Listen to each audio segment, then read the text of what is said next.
Bonjour à tous, bonsoir à tous, Rosh Chodesh Sivan, Chodesh Tov, que ce soit un mois de Géoula, que ce soit un mois de liberté, que ce soit un mois de parfaite santé, que ce soit un mois de bonnes nouvelles, un mois dans lequel on se voit avec la venue de Mashiach, un mois dans lequel on va recevoir la nouvelle Torah, et on sait très bien que ça va aider beaucoup de gens que déjà quand ils savent qu'ils doivent faire 2 jours de fête, ils sont fatigués. À plus forte raison que là, il y a 3 jours de fête.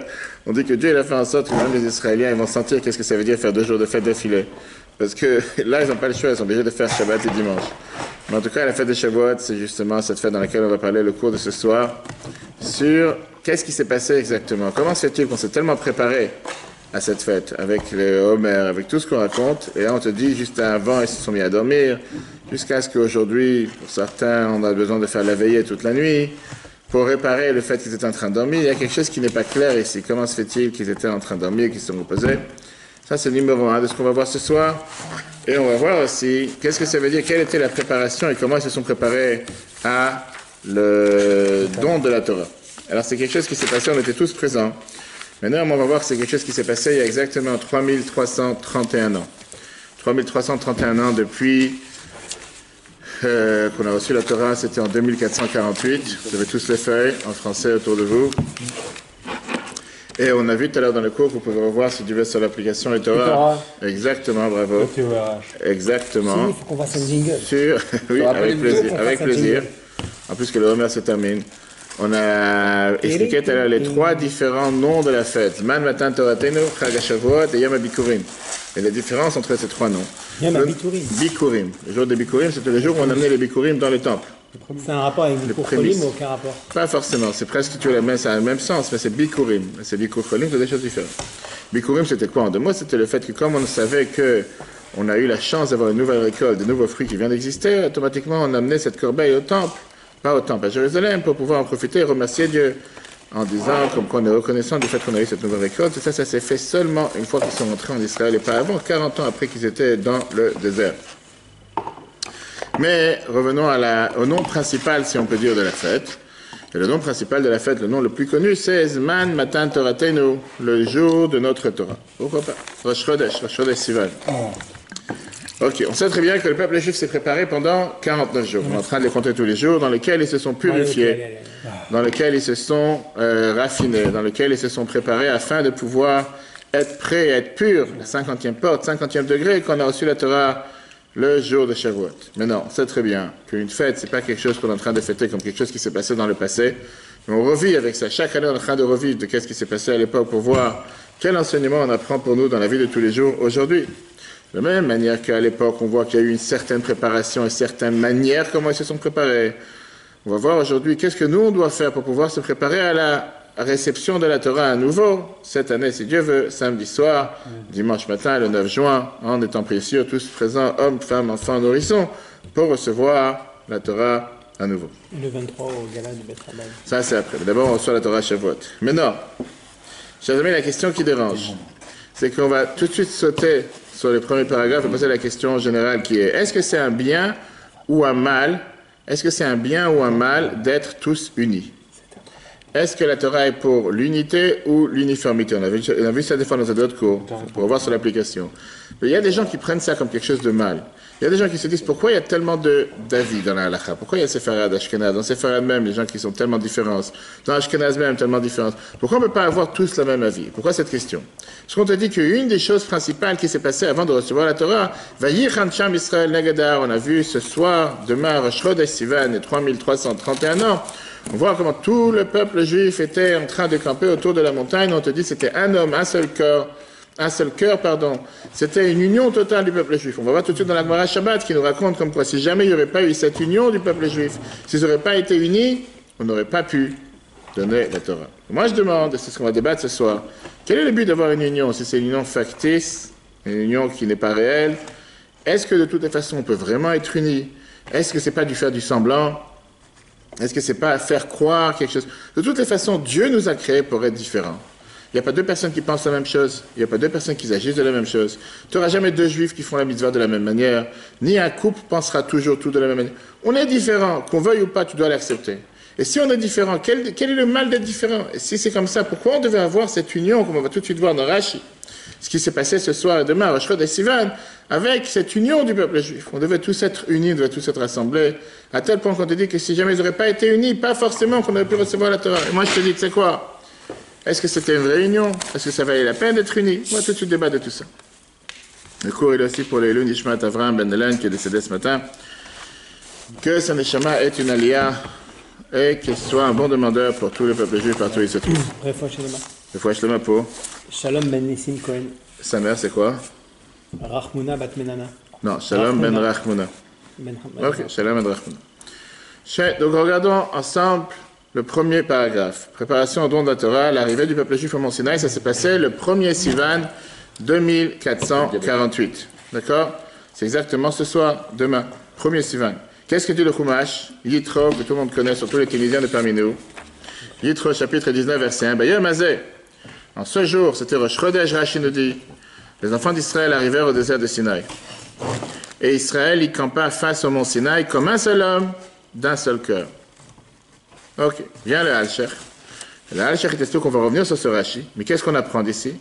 Que le fait même qu'ils sont déjà arrivés au mont Sinaï, il y avait cette osmose, il y avait cette union, tout le monde était content, ils étaient tous en train de faire la même chose. C'est comme si je te dis, on vient à un mariage, et tout le monde va prendre la même assiette, tout le monde va prendre la même danse, tout le monde va danser de la même manière.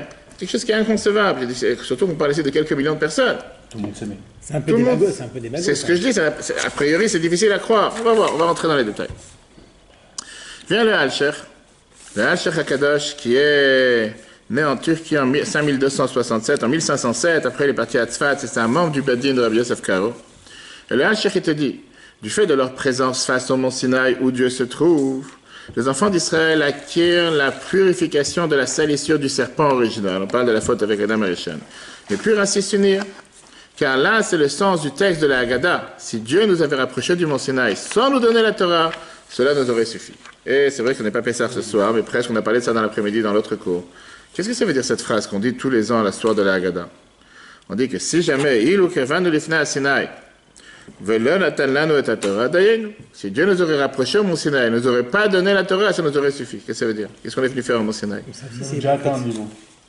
veut dire qu'on a déjà atteint un niveau, mais justement, là, quel est le but? Le but de la sortie d'Égypte, c'était pour arriver au mont Sinaï, pourquoi? Pour regarder les fleurs, pour faire du ski.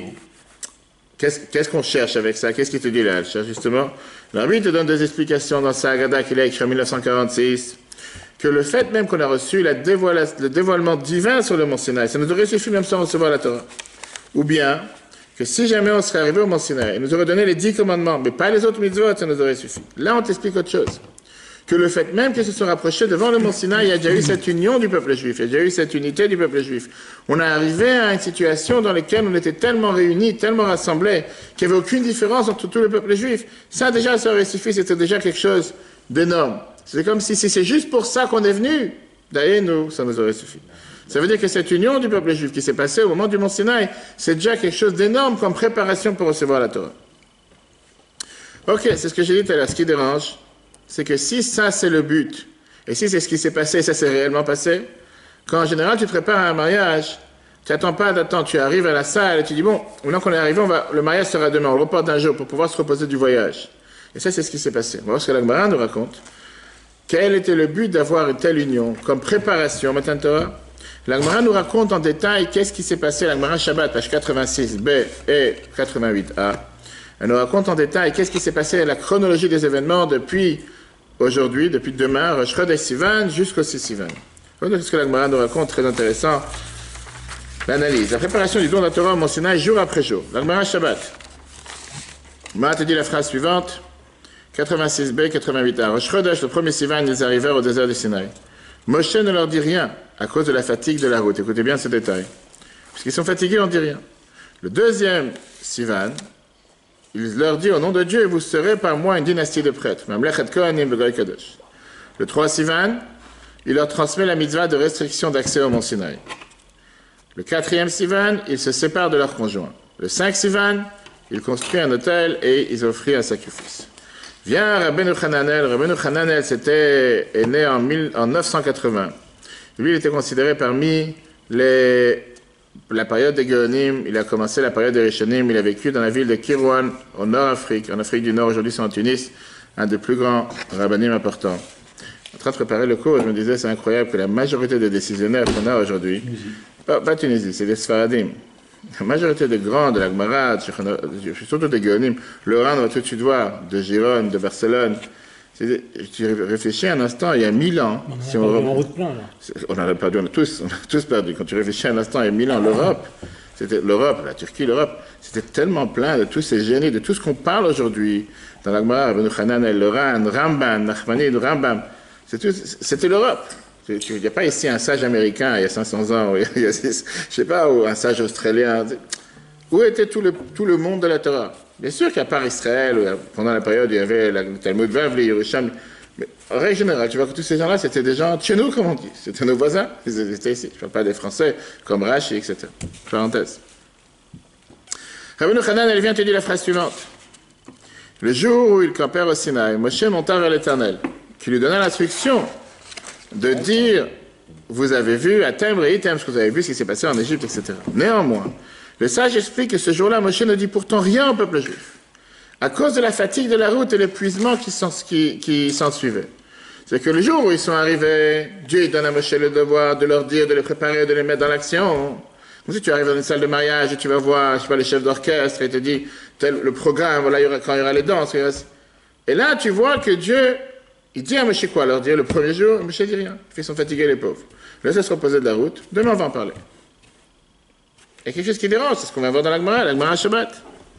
Et ce qui dérange, qu'on voit tout de suite dans le prochain paragraphe, pourquoi Moshe ne dit rien au peuple le premier jour? C'est comme si je te dis, tu prépares ton mariage depuis, je sais pas, 1 an, 6 mois, 8 mois, peu importe. Arrive le jour du mariage, tu dis, je suis tellement fatigué de préparation, viens, on reporte d'un jour. C'est exactement ce qui s'est passé. Et en règle générale, on sait que c'est tout à fait le contraire. On sait que quelqu'un, même s'il est le plus fatigué sur Terre, quand il attend quelque chose d'impatient, quand il est prêt pour quelque chose, même s'il est énormément fatigué, le moment présent, et finalement il arrive au mariage, il retrouve toute sa force. Après le mariage, il va s'écrouler. Et je vois, personnellement, je vois parfois, des fois j'arrive dans des conférences, des endroits où tu es fatigué de toute la journée, peu importe, mais que tu arrives, tu dois être présent à ce moment-là. Tu es présent. Après, pour le retour, c'est déjà autre chose. Mais tout d'un coup, tu retrouves ton énergie. Le surlendemain, c'est violent. Je vais dire le contraire. Tu as des fois des parents qui attendent un enfant pendant longtemps. Et une fois que l'enfant il arrive, même s'ils sont fatigués, tu n'as pas dit qu'ils se sont endormis dans la nuit parce que madame elle a décidé d'accoucher en pleine nuit. Ah, mais je vais dormir. Demain, on verra. En général, ils attendent depuis 9 mois. Ils sont présents. Même si c'est 3 h du matin, 4 h du matin, ils ne sentent pas la fatigue. Quelqu'un qui attend un objet, qui attend un appartement, qui attend un travail, qui attend un contrat, que finalement la chose est arrivée, c'est pas que dès que ça arrive, j'ai pas la force, je suis fatigué, on verra un autre jour. Ouais. Finalement, des parents, ils amènent des enfants en vacances, même s'ils sont fatigués de la route, dès qu'ils arrivent en vacances. C'est la seule fois où on exactement. Ils veulent tout de suite tout découvrir, tout de suite tout dévoiler, même s'ils sont fatigués de la route. Donc, qu'est-ce qui dérange, ce qui n'est pas compréhensible ici? Comment se fait-il que Dieu dit à Moshe, parle-leur, dis-leur, etc., comme on vient de voir dans la Gemara Shabbat. Et Moshe répond, il n'a rien dit, parce que Mishum Chul Shadeucha, parce qu'il y avait la fatigue du travail, du voyage. Il les sentait pas prêts. Ils ne sentaient pas prêts. Non, moi, je posais une question. Comment ils ont voyagé? Ils ont pris le TGV, ils ont pris le train. Ça fait combien de temps qu'ils voyagent? Réfléchissez un instant. 40 jours. Non, 40 ans. 49 jours depuis qu'on est sorti d'Égypte. Ah oui, 49 jours. Maintenant, moi, je me demande déjà une question. La sortie d'Égypte au Mont Sinaï, il y a combien de kilomètres à faire? En termes d'espace, c'est pas qu'ils ont fait ici le tour du monde. Google Maps. Regarde Google Maps. C'est pas très loin. C'est pas très loin, numéro 1, même si on ne sait pas vraiment aujourd'hui où c'est le Mont Sinaï. D'accord, même si on ne sait pas où c'est le Mont Sinaï, peu importe. Tu parles de millions de personnes qui marchent. De quelle fatigue tu parles? Milliers. Je n'ai pas entendu. Des millions de personnes. Plus de 3 millions on est sortis d'Égypte. Des millions de personnes. Oui, des millions de personnes. Oui, le fait que la Torah te dit 600 000, c'est à part les femmes, à part... 600 000, c'est les hommes, à part les femmes, 20 ans à 60, 20 ans à 60, à part les femmes, à part les femmes, à part les enfants, à part les seigneurs, oublie, 3 millions de personnes minimum, voire plus. D'accord? C'est pas ici qu'une personne a fait, comment on appelle ça, il a fait un voyage à pied, il est sorti d'Égypte tout seul pour arriver jusqu'au Mont Sinaï, il a décidé de faire le tour de France à pied. De quelle fatigue on parle? On dirait vraiment qu'ils sont arrivés, et juste ce jour-là, ils sont fatigués. Finalement, tu arrives au mariage, ils sont fatigués. Regardons cette question. Ok, tu approuves le Rhan. Le Rhan, Rabbi Nissim ben Reuven Girondi, qui est né à Barcelone en 1320, un des plus grands poskim de sa génération, et tout le monde se tournait vers lui avec des questions. C'est très bien que celui qui apprend l'Agmara, il apprend le Rhan, Rabbi Nissim. Il a fait une explication sur le Rif, il a écrit une explication, un commentaire sur la majorité des Masertors dans l'Agmara. Le Rhan, il te pose cette question. Dans le chapitre 3, l'impatience du peuple à recevoir la Torah ne lui suffisait-elle pas pour ignorer sa fatigue? Le Rhan, dans Psachim, page 28a, te dit, lorsque Moshe annonça aux enfants d'Israël qu'ils serviront Dieu sur cette montagne, et lui dit, Moshe notre maître, quand le ferons-nous, servir Dieu? Il leur dit, au bout du 50e jour. Alors ils se mirent à compter chacun pour soi, par impatience de vivre cet événement. Arrive finalement cet événement, Rosh Chodesh Sivan, Moshe dit, les pauvres sont fatigués, attends demain. Qu'est-ce que ça veut dire, attends demain? Sans demander au peuple. Sans demander au peuple, il n'aura pas dit ce que Dieu leur a demandé de transmettre. C'est ça qui dérange. On ne parle pas maintenant de ce qu'ils ont dormi la veillée, une fois qu'ils sont arrivés vraiment KO, crevés, alors qu'ils auraient dû recevoir la Torah, ils sont mis à dormir, et pour ça, aujourd'hui, on doit rester réveillé la veille de Shavuot. Une seconde. Ça, c'est numéro 1. Regarde comment la Bible explique ça de manière tellement merveilleuse. On observe clairement dans la nature humaine que lorsqu'un homme sent une passion et un puissant désir pour une certaine chose, la faiblesse et la fatigue de son corps n'ont plus d'importance pour lui. La réalité dans la vie de tous les jours. Dans ce cas, il est possible qu'en étant face au mont Sinaï, le lieu où la Torah sera donnée, Moshe retarde la préparation des enfants d'Israël au don de la Torah et ne leur dise même pas un seul mot à cause de la fatigue de la route. De plus, comment est-il possible que les enfants d'Israël aient pu accepter ce silence? Comme si je dis, on va arriver à une soirée, je sais pas, on va aller sortir dans une sortie, tu arrives à une sortie, tu dis rien. Personne ne demande, qu'est-ce qu'on fait maintenant? Pourquoi on est arrivé là? Est-ce que c'est là la montagne? Alors qu'est-ce qu'on doit faire? Comment on doit se préparer? Personne ne parle. Ils restent tous en train de dormir, on attend le lendemain. Personne n'a demandé quoi que ce soit, il y a quelque chose de bizarre ici. Ça, c'est ce que la Bible demande ici. Et donc, comme j'ai dit tout à l'heure, pour renforcer la question, on va voir la question B qui est encore beaucoup plus forte, qui est que entre Rephidim et le Midbar Sinaï, on parle ici d'une distance d'environ 4 km. 4 km. Pour 4 km. Non, pas 50 jours. Non. Je parle depuis qu'ils sont arrivés à Rephidim jusqu'au Midbar Sinaï. L'étape précédente de Zad Sinaï, 4 km. 4 km, tu les fais aujourd'hui en 1 heure à pied. Pas le bout du monde. De quoi on parle? Regardez ici le quatrième point. Qu'est-ce que peut bien fatiguer le peuple à ce point? Qu'est-ce que ça veut dire quand la Gemara te dit Kul Shadeucha, la fatigue, c'est la providence divine. Qu'est-ce que la Gemara vient te faire savoir ici? De quel type de fatigue on parle? Regardons comment la Bible explique. Physiquement, la route pour arriver au Mont Sinaï n'est pas éprouvante. De Rephidim au Mont Sinaï, la distance n'est pas grande. Ça, c'est numéro 1. Dire que c'est loin, c'est pas si loin que ça. Comme je t'ai dit que Ramban Nachmanite dit que la différence, la distance qu'il y a entre Rephidim et le Mont Sinaï, c'était une parsa. Une parsa, c'est environ 4 km. Puis la dernière étape. Numéro 1. Numéro 2. Le B, la marche même n'est pas si difficile, puisque la nuée de gloire aplanissait le chemin. C'est pas qu'il était en train de marcher ici avec des scorpions, c'est très bien qu'il y avait cette marche de colonne de gloire qui était là pour aplatir les routes, les vallées, les collines, les montagnes. Il n'y avait aucune fatigue réellement. C'est pas qu'ils étaient en train de marcher dans la boue, dans l'eau. Pourquoi tu parles de fatigue physique? Parce que la Gemara, la Gemara Shabbat te disait. Fatigue peut-être. On va y arriver, on est obligé d'arriver à cette conclusion. Mais pour l'instant, on essaie de comprendre pourquoi la Gemara. Quand la Gemara te dit que c'était la fatigue du chemin, qu'est-ce que tu comprends par là, la fatigue du chemin? Khul Shadeuch, de la fatigue du chemin, c'était la fatigue. On va y arriver. Vers quoi? On va y arriver, t'as raison. C'est pour ça qu'on est en train de voir les questions. Je sais pas. On n'a plus le même niveau là. Troisième. Donc ça, c'était numéro 2. Troisième point, troisième question. Rosh Chodesh Sivan, premier Sivan était un dimanche ou un lundi, juste après le repos de Shabbat. Ceci est donc très étonnant. Qu'est-ce qui pouvait fatiguer autant les enfants d'Israël, au point de ne plus être en état d'entendre ne serait-ce qu'un seul mot au sujet du don de la Torah? Ça n'a pas de sens, a priori. Où est la fatigue ici? Et de là, on est obligé d'arriver à la conclusion que vient de dire le rabbin Yoram, que la fatigue dans laquelle on parle ici, c'est pas juste une fatigue du chemin.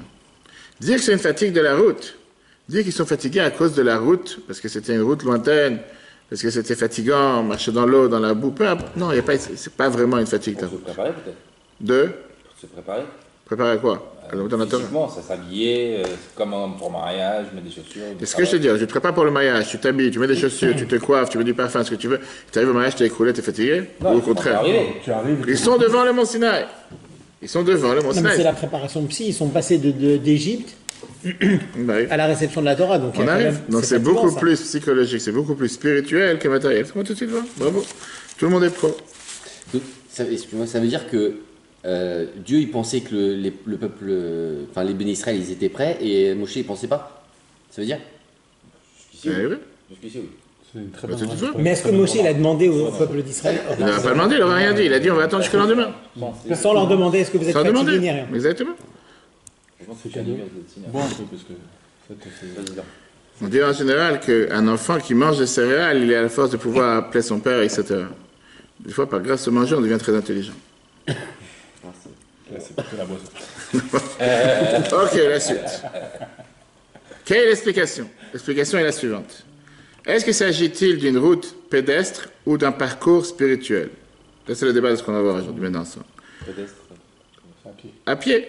Je fais rien avec lui. Les pédestriens, t'as jamais entendu parler? Le chemin qu'on est en train de parler, on est bien obligé de dire qu'on ne parle pas ici des kilomètres qu'ils ont fait matériellement. On parle ici du chemin spirituel qu'ils ont fait depuis la sortie d'Égypte jusqu'à maintenant. Qui c'est qui dit ça? Le Zohar.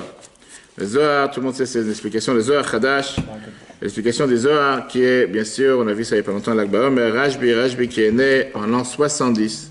Nous sommes aujourd'hui en 2019, ça veut dire environ 1950 ans en arrière. Le Zohar Hadash sur Yitro nous dit cette chose merveilleuse. Regardez dans le chapitre 5. La route fait référence au parcours spirituel qu'ils empruntèrent depuis la sortie d'Égypte. En Égypte, les enfants d'Israël étaient absorbés dans les 49 portes de l'impureté. Chaque jour, ils comptaient et s'élevaient de celle-ci. Après 49 élévations, ils se sont complètement élevés pour devenir une dynastie de prêtres et un peuple saint au don de la Torah. Ils sont arrivés à un niveau tellement élevé qu'ils se sont dit on ne peut pas rester de la même manière. Ils sont venus à un extase spirituel dans lequel ils sont arrivés à un niveau que littéralement ça les a fatigués. Il y a des fois des gens qui préparent des tests, qui préparent des examens, et c'est pas parce qu'ils ont fait du sport, ils ont couru 10 km aujourd'hui qu'ils sont fatigués. Des fois rien, ils doivent prendre des sujets approfondis. Ça aussi, ça les fatigue. Qu'est-ce qui s'est passé en 2 mots dans ce premier Sivan, Rosh Chodesh Sivan? Quand ils sont arrivés au Mont Sinaï, Dieu dit à Moshe qu'est-ce qu'il doit transmettre au peuple juif. Et néanmoins, Moshe il attend. Pourquoi Moshe décide d'attendre? Moshe il attend pas à cause de la fatigue matériel, parce qu'ils sont fatigués, les pauvres, il faisait 35 degrés de chaleur, ils n'ont pas bu toute la journée, ils sont fatigués. On parle ici d'une fatigue spirituelle que jusqu'à présent, ils n'ont pas rencontrée, parce qu'ils sont arrivés, si on peut dire, au niveau le plus élevé. Quel est le sens alors de la fatigue du chemin? Ça attrape ici tout un autre sens. Regardez comment la Bible explique ça de manière tellement belle. La fatigue de la route ne signifie pas vraiment la fatigue du corps par la marche physique, mais surtout la faiblesse spirituelle. Suite au parcours spirituel dans le chemin que les enfants d'Israël venaient de traverser, les étapes, les élévations spirituelles de ce parcours étaient certes ordonnées et graduelles. Cependant, durant le parcours de Refidim au Mont Sinaï, l'élévation était un changement radical. Ce petit parcours de 4 km, ce n'est pas ce parcours qui a fait. C'est que là, ils ont pris conscience que c'est du réel. Et je peux vous dire une chose, je vois avec tous les couples, plusieurs couples que j'ai mariés, que des fois, tu les vois, ils sont tous réveillés, ils sont tous excités, ils sont tous merveilleux, etc. Arrive des fois 2 heures, 3 heures avant le mariage, où je les vois en tête à tête, on se voit dans la chambre avant le mariage, tout d'un coup ils sont en train de pleurer, comme les plus grands bébés sur terre.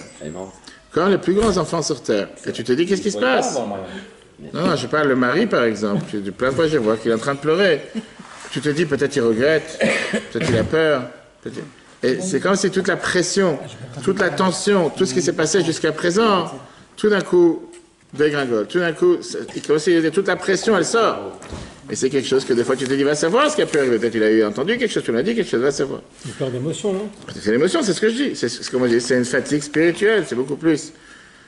Beaucoup moins qu'une fatigue matérielle. Et c'est exactement la même chose. C'est exactement la même chose qu'on vient de voir avec ce qui s'est passé avec le peuple juif. C'était pas une situation critique, spirituelle, matérielle, comment on va?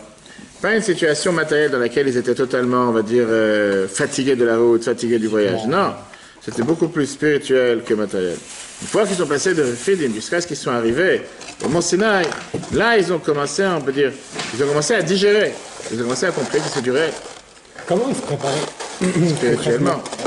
On a vu par rapport le 49 jours du Homer, c'était de raffiner les différents traits de caractère, de s'élever de toute la grossièreté, de toute... Oui, mais qui leur apprenait? Qui était leur maître? Alors, il y avait Moshe qui était présent avec eux depuis le départ.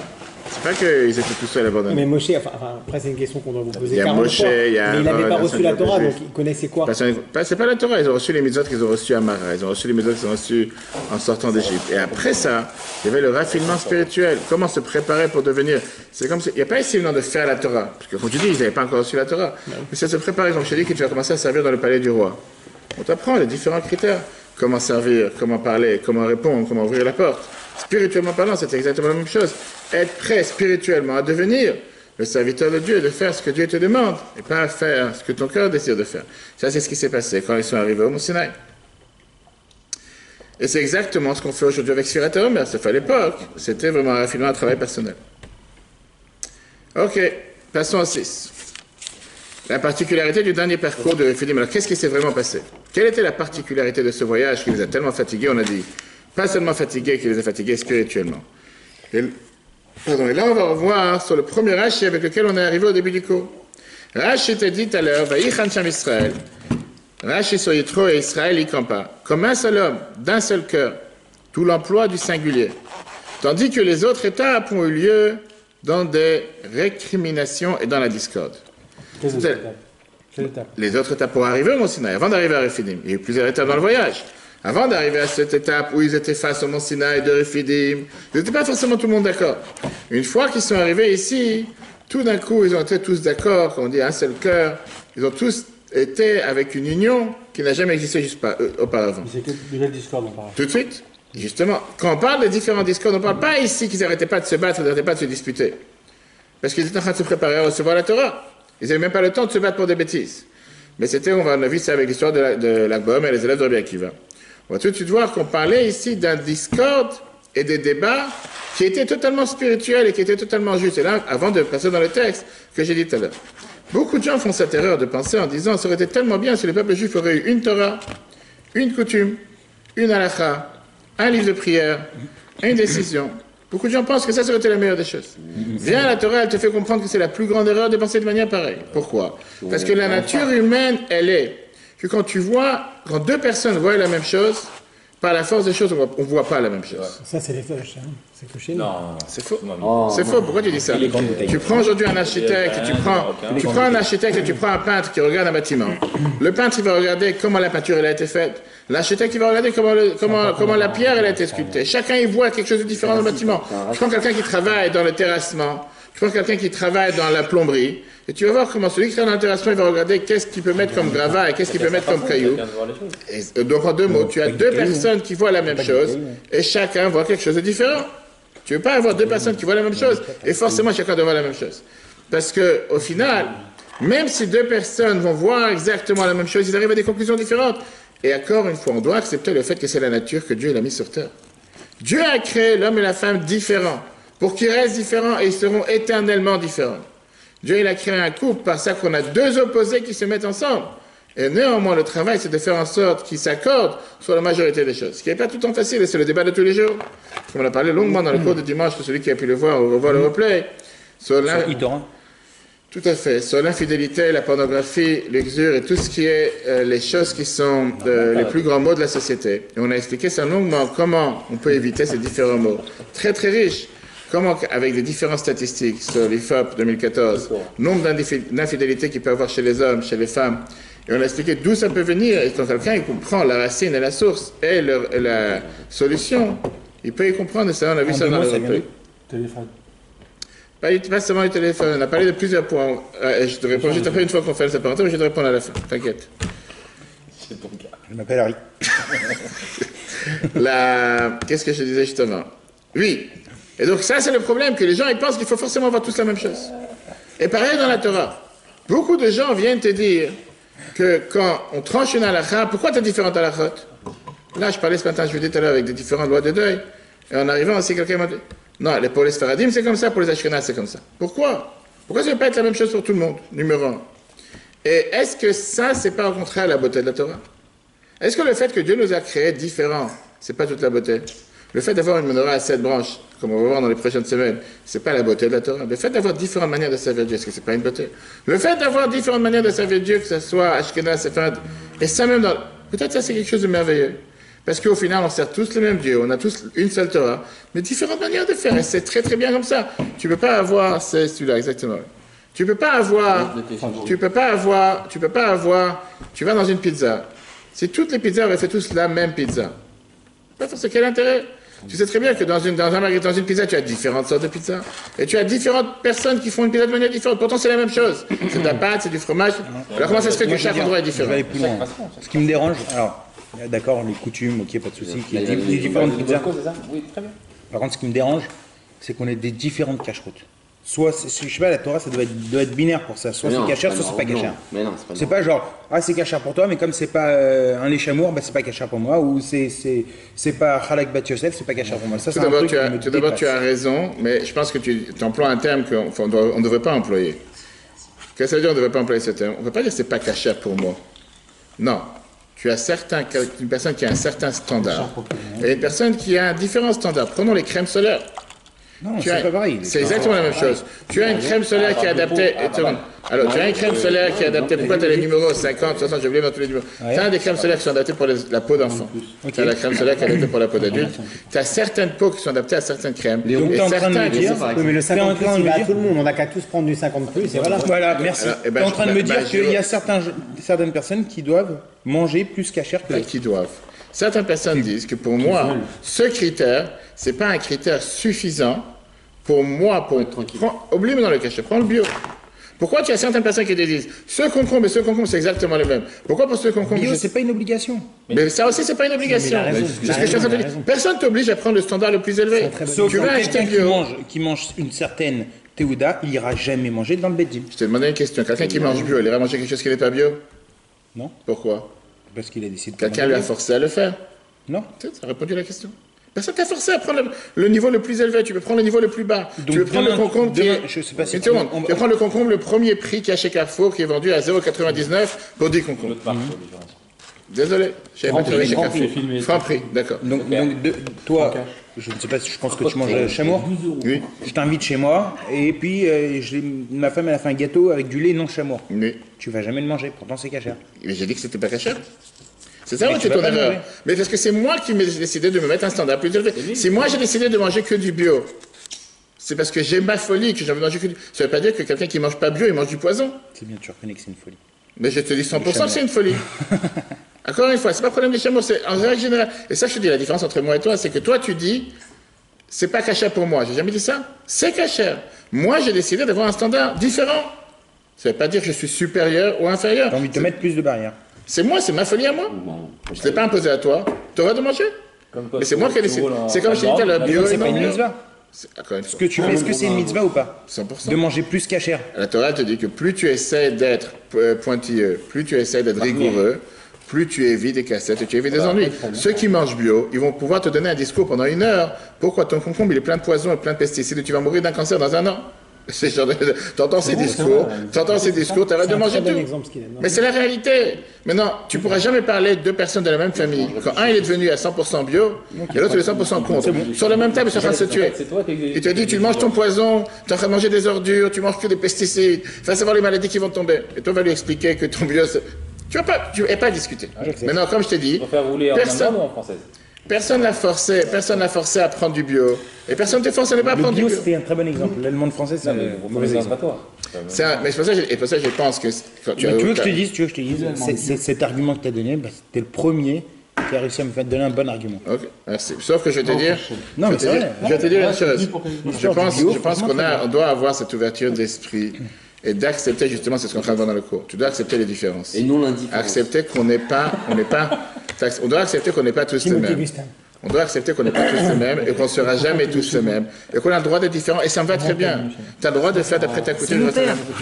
Mais comme je dis, à partir du moment que tu suis une coutume, suis ta coutume.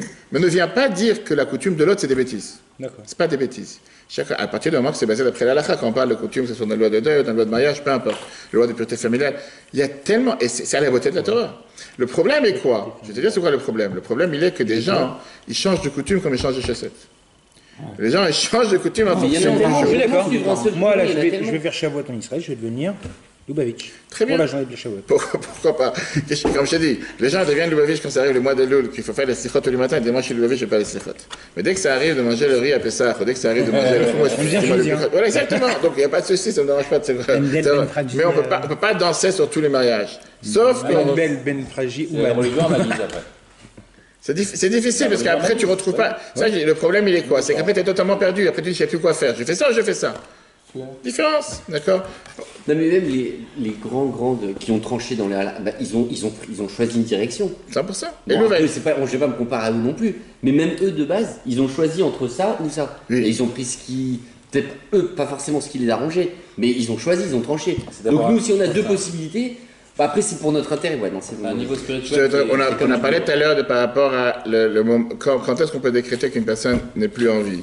Si c'est par rapport au cerveau, par rapport au cœur, etc. Il y a des grands débats à l'Afrique sur ça. On parle d'un cas précis, on parle de quelque chose de concret. Oui ou non? Non, il n'y a pas quelque chose de concret. Parce que dans ça même, il y a soit la médecine, soit les docteurs, soit les gens qui décident et qu'eux-mêmes, ils ont des divergences. Donc, il n'y a pas ici une ligne de tranchement. Après, c'est à toi de voir quel décisionnaire tu suis. Est-ce que tu suis d'après celui-là ou celui-là? Après, c'est bien de savoir qu'il y a différents avis. Pourquoi? Parce que des fois, tu vas dire, a priori, je fais telle et telle chose. A posteriori, je fais telle et telle chose. Tout à l'heure, on m'a appelé avec une question. Si on va dormir, on reste réveillé toute la nuit. Pendant la veillée, qu'est-ce qui se passe? Est-ce qu'on a le droit de prier juste au lever du jour ou il faut attendre le lever du soleil? Et la réponse, elle est que l'idéal, toute la raison pourquoi on reste réveillé, c'est parce que nos ancêtres ont dormi. Et qu'est-ce que tu veux gagner avec ça? De te précipiter à aller prier pour dormir toute la journée. Le but des jours de Shavuot, c'est pas un jour qu'il faut dormir, c'est un jour qu'il faut rester réveillé, prier et apprendre. La halakha te dit, les horaires de la tfila, c'est à partir du net, à partir du lever du jour, à partir du lever du soleil. Mais dièved, a posteriori, quand tu n'as pas le choix, quand tu force majeure, tu dois sortir chez toi plus tôt, etc., tu peux aussi le faire depuis le lever du jour. Est-ce que chaque fois, tu veux faire les choses de manière a posteriori ou a priori? Donc, encore une fois, il y a différents cas de figure, c'est bien de savoir qu'il y a les deux manières de faire. Après, tu as des gens qui vont te dire que tout ce qui concerne la religion, je fais les choses a posteriori. Ce qui concerne le matériel et mon confort personnel, je fais les choses a priori. Et c'est là où le débat rentre. Mais personne ne t'impose de faire les choses a priori. Mais dans la vie de tous les jours, tu veux bien ne pas pouvoir respirer avec une machine. Tu veux pouvoir respirer sans machine. Alors pourquoi tu veux faire les choses a posteriori, pas a priori? Non, mais ce qui nous a imposé, c'est toujours le même.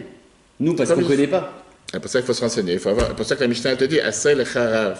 Fais-toi un rav. Pas 3, pas 10. Mais un rav. Et un vrai rav. Un rav qui sait, qui connaît la halakha, qui sait trancher, qui peut trancher. Pas juste quelqu'un qui a tapé sur Internet une question et qui a une réponse. Mais ça, c'est les parenthèses. Avançons sur justement le débat qu'on a. Est-ce qu'on est obligé d'être tous pareils ou différents? Regarde, ton Rabbi t'explique. C'était quoi le débat qu'ils avaient? C'était quoi les divergences qu'ils avaient? Rabbi t'explique ça de manière très claire à la fin des chiffres 6. Il s'agit des discordes spirituels qu'ils avaient. En effet, du fait de la nature que Dieu instaura chez les hommes, leurs avis ne sont pas égaux. Et ça, c'est ce que Dieu il a fait, que ça ne changera jamais. On ne sera jamais deux personnes à penser la même chose. Bien plus dans la Torah même. Il y a des avis divergents, faisant toute partie des paroles de Dieu vivant. On dit bien Elu va Elu divrei Elohim Chaim. Néanmoins, au pied du mont Sinaï s'opéra une innovation radicale, surnaturelle. Toutes les divergences disparurent et ils s'unirent tous comme un seul homme, d'un seul cœur. Une unité absolue, même sentimentalement. Vivre un tel bouleversement les affaiblit considérablement. Puisqu'ils ont eu un tel bouleversement, on va dire un tel choc, une fois qu'ils ont eu un tel... C'est quelque chose qui ne s'est jamais passé avant. Moshe Rabbeinu, il a préféré de ce tel, il n'a pas préféré de dire un mot. Pourquoi? Pour ne pas toucher à l'importance du moment. C'était un moment tellement important. Un moment rarissime dans l'histoire, un moment qui s'est rarement passé. D'avoir tout le monde avec la même vision, la même manière de voir les choses. C'est quelque chose qui ne s'est jamais passé auparavant. Moshe n'a pas voulu toucher à ce moment.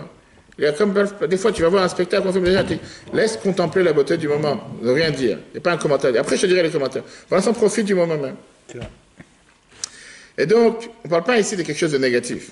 Au contraire, on parle ici de quelque chose de très positif. Préparation Matan Torah, qui a été beaucoup plus élevée que n'importe quelle autre préparation. Et pour ça, il faut comprendre quel était le but et pourquoi on avait besoin d'avoir une telle unité. Pourquoi cette unité était indispensable pour préparer le don de la Torah? Parce qu'on a dit tout à l'heure, le peuple juif a appris la Torah avant. C'est très bien que que Yosef, Yaakov, il a appris la Torah a envoyé Yehuda apprendre la Torah dans les yeshivot de Shemev. Autant des patriarches, ils ont appris la Torah. Bien sûr, ce n'était pas la Torah de tout le peuple juif, mais on voit qu'il y a certains qui ont déjà appris la Torah. Alors, quelle était la nouveauté? Qu'est-ce qui s'est passé de nouveau ici qu'il n'y avait pas avant? Et si tu vas me dire, la différence, elle est qu'avant, ce n'était pas pour tout le monde, et maintenant, c'est devenu pour tout le monde. La réalité, elle est que pour Matan Torah, c'était quand même pas que pour les Neshamot élevés, c'était pour les autres Neshamot, pour le peuple juif. Mais pour ces Neshamot élevés, tu vas me dire quoi? Ils étaient hors sujet, pour eux, c'était comme si on a déjà vu le film, on n'a pas besoin de revenir. On est bien obligé de dire qu'il y avait quelque chose de particulier ici, qui ne s'est pas passé avant. L'explication, elle est expliquée dans le Midrash Tanchuma. Midrash Tanchuma, qui a été écrit dans la Mora Rabbi Tanchuma Baraba, il vient et te dit, quand la Torah, elle te dit, Veyikru litruma, il n'est pas écrit, ils prendront un prélèvement, mais plutôt, ils me prendront un prélèvement, ils me prendront. C'est moi, Dieu, que vous prenez, par la Torah et les mitzvot. Oti atem lokrim. Ce verset, c'est la base fondamentale de comprendre qu'est-ce qu'on a gagné avec le don de la Torah. Quand on apprend la Torah, quand on fait ce que Dieu nous demande de faire, on a avec nous Dieu dans la poche. On prend Dieu avec nous. Qu'est-ce qu'on dit dans la bracha qu'on fait tous les matins pour la prière quand on a reçu la Torah? Hashanatan lanu et Torah, qui nous a donné sa Torah. Dieu s'est rentré dans la Torah, de manière que quand tu apprends la Torah, tu t'attaches totalement avec Dieu. Quand tu apprends la Torah, tu as Dieu avec toi dans les actions que tu fais. Quand tu fais une mitzvah, Dieu il est présent et il participe avec toi. Regardez comment la Bible explique ça. L'innovation principale du don de la Torah est le fait que Dieu nous donna sa Torah, qu'il s'est introduit, si l'on peut dire, dans la Torah au point que celui qui l'étudie s'attache avec Dieu même. Autant dans la compréhension de la Torah, il peut y avoir des différents niveaux. Par contre, dans cet attachement essentiel avec Dieu, le plus grand est identique au plus petit. Cet attachement est lié au cœur des enfants d'Israël, dans lequel éclaire la Yechida, le niveau le plus élevé de l'âme. C'est pourquoi lorsque les enfants d'Israël campèrent dans le lieu destiné au don de la Torah, ceci fit en sorte que la profondeur de leur cœur, identique chez tous les Juifs, se dévoila. Ainsi, il devint un réceptacle à la divinité de la Torah. Ça, c'est ce qui s'est passé. Le fait qu'en train de recevoir la Torah, c'est pas quelque chose qu'on reste indifférent. On ne peut pas rester indifférent. C'est pour ça que quand des fois, il y a des gens qui disent, j'ai fini toute la Gemara, j'ai fait le Shulchan Aruch, on dit, c'est bien que toi, tu as fini, mais qu'est-ce que cette Gemara, qu'est-ce que ce Shulchan Aruch t'a appris à toi? Que toi, tu as appris, c'est une chose, mais comment tu as changé? Si quelqu'un, il apprend la Torah et il ne change pas, en deux mots, il n'a pas appris, la Torah n'a pas pénétré à l'intérieur de lui. La Torah ne l'a pas transformé. Et maintenant, on comprend pourquoi, en tant que préparation, en matin de Torah, tout le peuple juif devait s'unir de manière égale, et c'est quelque chose qui s'est passé une seule fois. Si jamais ils auraient été d'accord avec leurs divergences et leurs différences, et ils ne seraient pas élevés par rapport à ces différences, ils n'auraient jamais pu recevoir cette essence de la Torah dans laquelle il n'y a pas de différence entre tout le peuple juif. C'est la raison même pourquoi elle a été donnée dans un désert, pourquoi elle n'a pas été donnée dans une synagogue ou dans une grande salle. Pour justement que personne puisse venir et dire qu'il a un copyright sur la Torah, que ça ne lui appartient qu'à lui et à personne d'autre. Dieu il a donné la Torah qu'elle est abordable, qu'elle est dans les mains et à la portée de qui il veut la prendre, que ce soit le juif le plus simple comme le plus grand érudit. Et à ce point-là, quand on parle de l'essence de la Torah, on est tous les mêmes. Il n'y a pas de différence, il n'y a pas de distinction. Et donc cette faiblesse qu'ils ont ressentie, cette fatigue qu'ils ont ressentie, ce n'était pas un manque, mais c'était une énorme qualité. Parce que par ça, qu'ils se sont totalement effacés, ils étaient à ce moment-là prêts pour pouvoir recevoir le don de la Torah. Et donc, Moshe n'a pas voulu commencer à parler. Parce qu'il a aussi aurait commencé à parler. Il aurait commencé à avoir des divergences entre les peuples juifs. Il a dit, restons avec cette union. Restons avec cette unité dans laquelle ils sont tous en extase, tous en train de s'unir pour pouvoir recevoir la Torah, s'attacher avec l'essence de la Torah.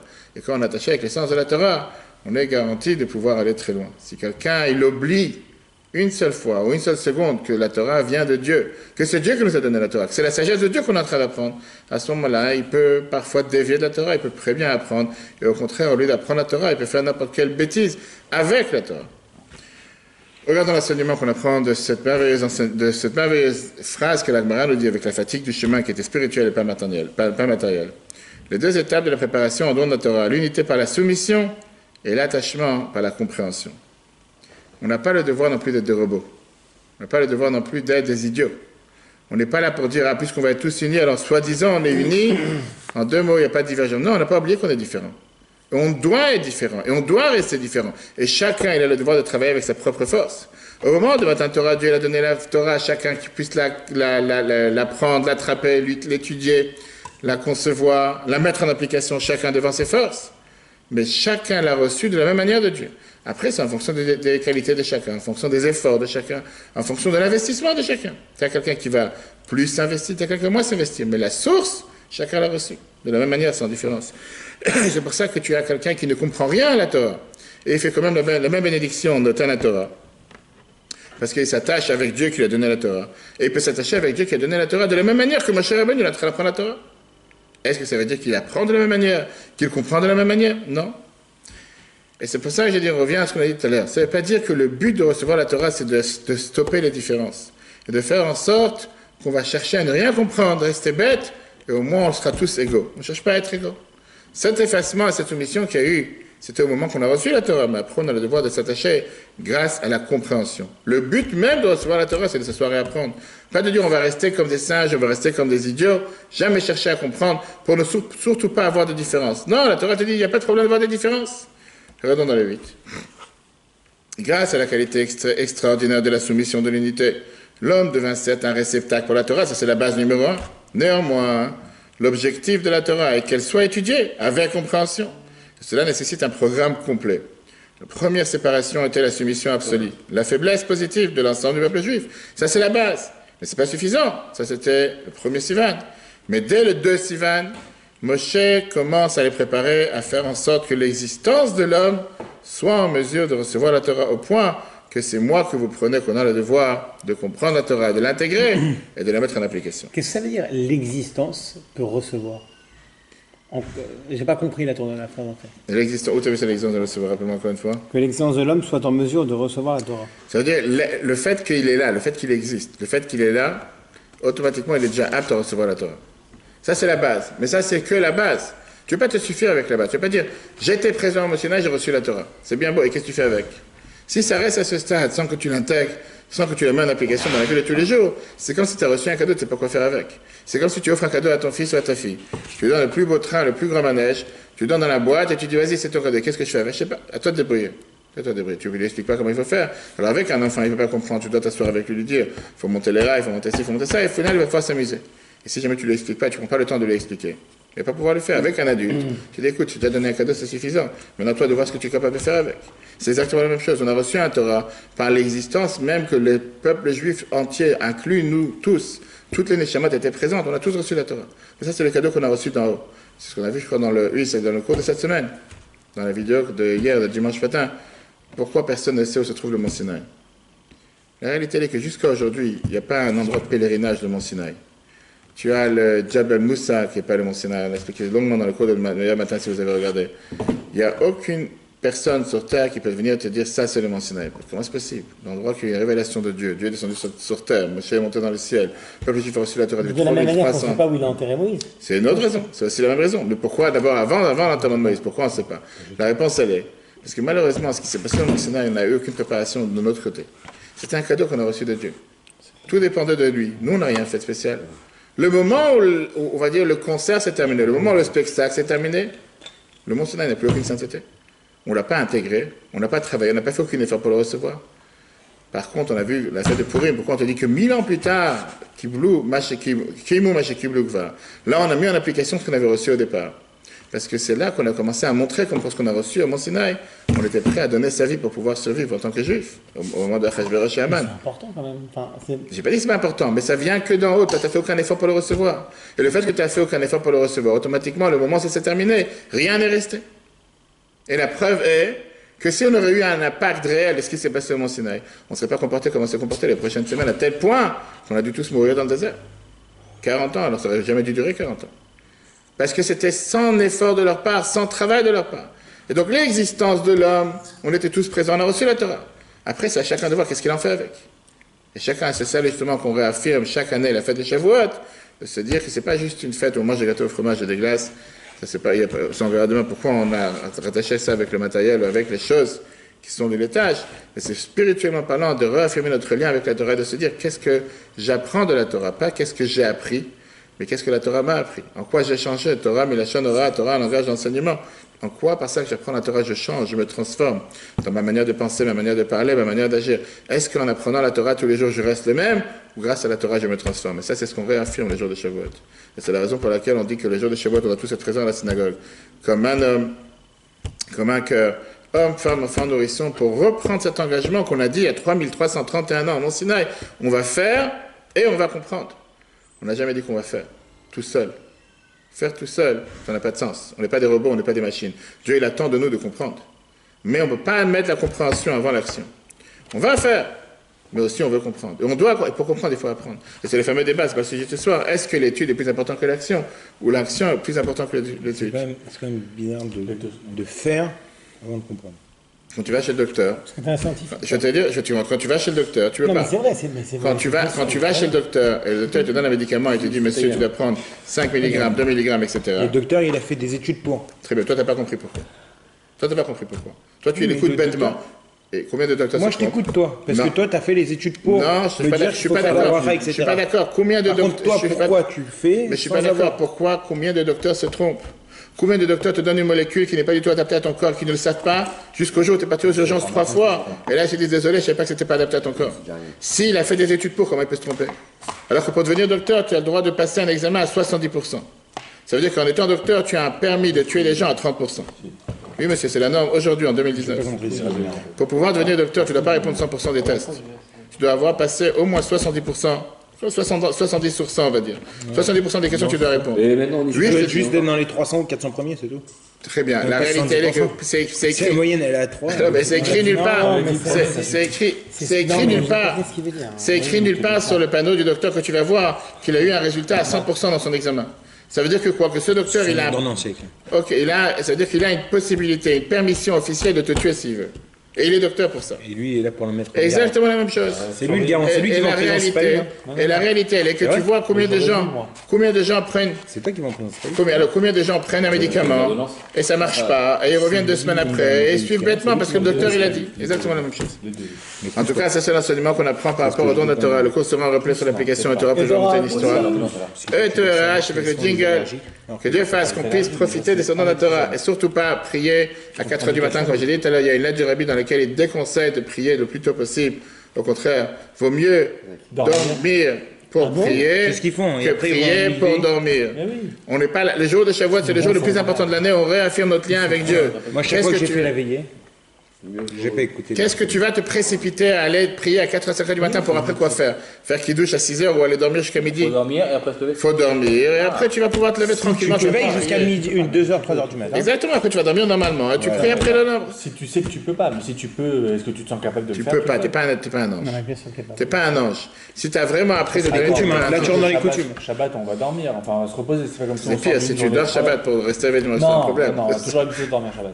Très bien, et alors, néanmoins, Shavuot, qu'est-ce que tu vas faire après? Tu vas prier à 5 h du Tu matin, vois après qu'il qu'est-ce n'y que a tu pas vas les faire? gosses. là. On va couper d'abord le live. Hein? C'est-à-dire le jour où on reçoit la Torah. c'est Le vrai. jour qu'on doit revivre notre attachement avec la Torah. On doit s'impliquer dans l'étude de la Torah, on va le passer à dormir. On va couper le live. Très bonne journée à tous. Hazak, bon. Et si Dieu veut, demain, on verra sur l'importance de ce qui s'est passé sur Rosh Chodesh Sivan. Le jour de ce après-midi, on a parlé sur les 3 jours de fête. Très bonne journée à tous et si Dieu veut.